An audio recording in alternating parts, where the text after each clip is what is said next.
Okay, let me ask you something, and be honest. Do you ever feel like you're just a pawn in someone else's game?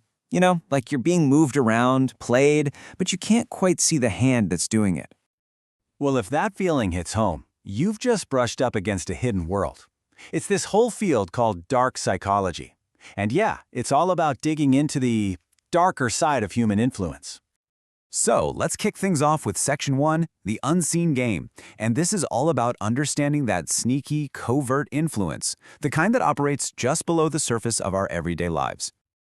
You know, there's actually a quote from Tolkien that just nails this feeling. He wrote about something that cannot be seen, cannot be felt, ends life, kills laughter. And that's exactly what we're talking about here, right? This hidden, pervasive force that can just quietly suck the joy out of everything before you even know what's happening. So, what are we really talking about? What is dark psychology? Well, it's the study of the human condition, specifically our psychological nature to prey on other people. And look, this isn't about accidental harm or, simple misunderstandings. The key thing to get is, this is about the deliberate, willful intent to manipulate and harm someone else for your own gain. Okay, so how does this actually work in the real world? That's what brings us to our second section, the manipulator's playbook. We're going to expose the core tactics. At the absolute core of these behaviors, psychologists have pinpointed this thing called the dark triad.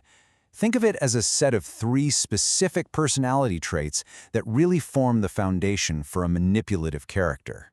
So, what are they? First up, you've got narcissism, that deep-seated sense of entitlement and superiority. Then there's psychopathy, which is just a chilling lack of empathy and no guilt. And finally, Machiavellianism. This is that ruthless, selfish view where other people are just tools to be used.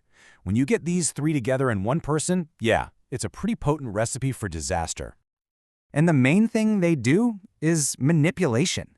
I mean, we're not just talking about influencing someone. It's about controlling them, using these clever, unscrupulous, and often pretty abusive tactics. The goal? Super simple: to force you to do what they want. And at their favorite tool in the toolbox? Deception. Plain and simple, hiding the truth to get an edge. The source material calls it the craftsman's tool for destruction. And that's so fitting, right? Because it's built on destroying the one thing that's essential for any human connection: trust. And once that's gone, the damage is just devastating. So, how do they actually get to us? Honestly, this might be the most unsettling part of all, because the keys they use to manipulate us, they're already inside you. Which brings us to Section 3, our hidden vulnerabilities. There's this quote that just frames it perfectly. Our vulnerability isn't some kind of flaw. It's a fundamental part of being human. It's what allows for real connection, for real strength. But it's also the exact door that manipulators know how to pick the lock on. I mean, think about our most basic human need, the need for love and connection. We're literally wired to want it. And a predator knows exactly how to twist that desire, using your own need to be loved as a weapon to control you. Or hey, what about your ambition?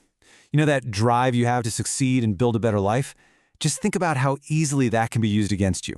Maybe through blackmail, or even just by using your intense focus to blind you to what's really going on in the background.